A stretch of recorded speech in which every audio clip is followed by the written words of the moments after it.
நேர்மறையான எண்ணங்கள் இந்த இடத்துல பதிவாகும். கடவுள் நமக்கு அனுக்கிரகம் பண்ணுவார். அப்படி ஒரு நம்பிக்கையில் விளையாடணும். விளையாண்டாதான் இந்த பாடம் நிலைக்கும். எதை பற்றியும் கவலைப்படாமல் யாரும் இதுவும் இல்லாமல் நமக்கான உடற்பயிற்சியை பண்ணாதான் இந்த கலையை வளர்க்கும். இது ஒரு தனிப்பட்ட கலை, சிலம்பக்கலை.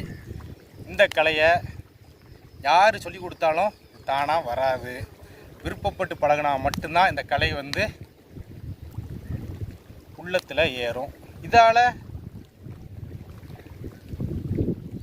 நிறைய பேருக்கு பிரச்சனை தான் வரும் குடும்பத்திலே. இதில் கலையை படிச்சுக்கிட்டே இருக்க வேண்டியது. இந்த சிலம்பக்கலை படிப்பான கலை. படிக்க படிக்க படிக்க வந்துக்கிட்டே இருக்கும். அதனால் இந்த சிலம்பம் விளையாட்டாக இருந்தாலும் ஒரு கலை, படிப்பான கலை. படிச்சுக்கிட்டே இருக்கணும், புதுசாக உருவாக்கணும். உருவாக்கிட்டு தானாக உருவாகிற கலை இது. அதனால்